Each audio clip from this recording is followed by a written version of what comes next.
How many years have you been brewing? It's coming up 27 years, I think, yeah. 27 years. Here's the big question I have for a guy with 27 years of brewing. If you have a choice at home to ferment in any vessel of your liking, what are the kind of things you look for that will allow you to make a good beer? Firstly, it's design of the fermenter is critical, and that's related to being able to clean and sanitise the fermenter. So any nooks and crannies or dead legs in it are not good because you can't clean those properly. So that's important. The second part of it is that it's probably big enough to suit your batch size, and thirdly, it would be around temperature control. Now, there's a lot of technologies that's floating around. A lot of people are getting into the act of making stuff, or devices that can make beer. If I have to choose the kind of qualities you mentioned now, and I want to get going, I want to start brewing, what is my choice? What are my best choice here? I believe as a starter, just investing small is worthwhile as well. You don't need to spend a lot to get yourself going, and it's not worth buying something like this if you're just going to find you do a couple of brews and that's it. So this is a great place to start. Like as you can see behind us here, we've got a number of these fermenters, and we use them routinely for trial fermentations. They work fine. And that's something that we found surprising when we came here. We thought it's going to be a big lab with all these stainless and all the beautiful machinery that's up there. But you don't, I mean, for Blackrock, you just ferment in these things. The critical thing about a fermentation using something like this is the fermentation process is exothermic, so it releases heat. So you need to maintain that heat somehow. And the way we do it here and using these plastic vessels is keep the room at a moderate temperature. We like to go for about 19 degrees. So the ambient temperature is important, and which brings me to one of the more important factors people don't consider when they're fermenting is not so much the vessel, is how are you going to maintain that temperature control. Ambient temperature is obviously easy for us up in North America because we all have furnaces and temperature control in our houses. What do you do when you're in New Zealand? So we're using a heat pump to maintain the temperature, heating or cooling as required. When you're dealing with a small batch like this, you can get away with it, like 20-litre batch. When you get larger batches, you have to get more sophisticated and have typically a glycol cooling unit that would have pulsed glycol supplied to the fermentation and control it, because the heat generation gets too much for an environmental control. I'm going to throw the big curveball, which seems to be the latest trend and fashion. Pressure fermenting. If you ferment under pressure, people say it goes faster. Doesn't matter, you can run it higher. Yes, yeah, that's all correct. So yeah, theoretically, you can run a fermentation higher temperature and still get a pretty drinkable beer out of it. It still has its upper limits around where that's realistic, but you know, late 20s and you can still get a good clean beer. Awesome, that's good to know. What are my other choices of managing my temperature around the fermenters?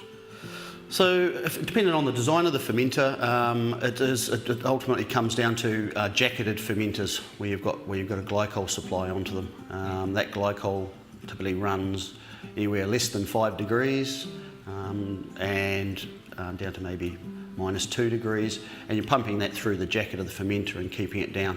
That needs to be on a closed loop control on temperature. Is it important to keep the temperature constant as opposed to because let's say sometimes I know my folks are putting it right next to the hot water tank in the cupboard, right. And in some of the warmer days it's going to go warmer. So but what is the impact of temperature fluctuation? It's important that it is kept stable. So each yeast would have an optimal range, temperature range that you're meant to ferment to, and you need to keep it within that range ideally. So if you overcool a fermenter, you're going to end up with a sluggish fermentation. The rate of fermentation is going to drop away, may even stop. The other end of the equation is being too hot.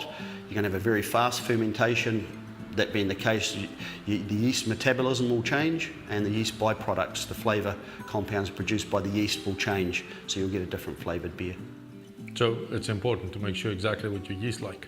And that's the place that you Correct. need to keep your temperature. Yeah, lager, ale yeast, so it's all that contrast. Ale is sort of around maybe 12 degrees, ale's closer to 20 degrees on average. So it's almost more important, doesn't necessarily depend on the vessel you're using, but the fact that your temperature management is wherever you're going to go. And this is where we get sometimes a little confused, as well as when we're done our fermenting and we want a cold crash, we want to be able to clarify our beer.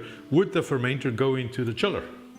Yes, that particular design has got an internal coil in it, and once again you can use a glycol bank, a cold glycol bank where you pump glycol through it and cool the fermentation. You talk about this? So yes, so we've got glycol supply in and out, and this cooling coil here will drop the temperature of the beer. You probably need to also have that particular fermenter insulated with a jacket on it as well. Then it starts to get quite complicated. It becomes a lot of toys that you need to maintain and a lot of things you need to clean, as you say. If you invest in the right technology, you can get consistent beer, and that's what we're looking for. More consistency, and that means really managing the temperature pretty well. Now, last question. There's some really adventurous people. I won't name them. Some might refer to them as cowboys. They want to ferment in this. What would you advise? Because there's a difference between advice and recommending using a corny to do some of this fermenting and carbonation. Right, so for a start with a corny, you've got a dip tube that runs right to the bottom. If you're using it for a fermenter, you need to shorten that, maybe take 20 to 30 centimetres off it. That you may have to try and test that one. Secondly, on the gas outlet side, you may need a spunding valve or a vent valve when you're venting it, so you manage either have a controlled pressure throughout the fermentation or have it on continuous vent and pressurise it in the latter. So there's two ways of doing it. The first is to have a continuous pressure throughout the fermentation, and that's typically around 1.5 bar up to 2 bar, and that's maintained, and that's at about a fermentation temperature of about 18 degrees, and that should nicely carbonate your beer. Second option is to have your fermenter on continuous vent down to around about 4 Plato, 16 SG, and then close the vent valve off and use that remaining extract to produce CO2 and carbonate the beer. So then you have carbonated beer, and will I be able in that case to also dispense then straight from here, or do you advise the transfer after that? It's probably, if you're not going to move this and shake it up, you could dispense straight from it if you're going to drink that beer fairly quickly.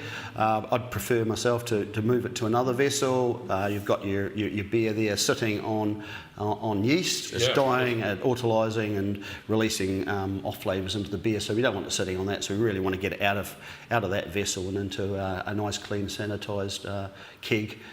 And serve it from there. That's a simple way how you can do pressure fermenting, and you can do it all with black rock. And I like your suggestion of giving it some breathing space before you actually start carbonating.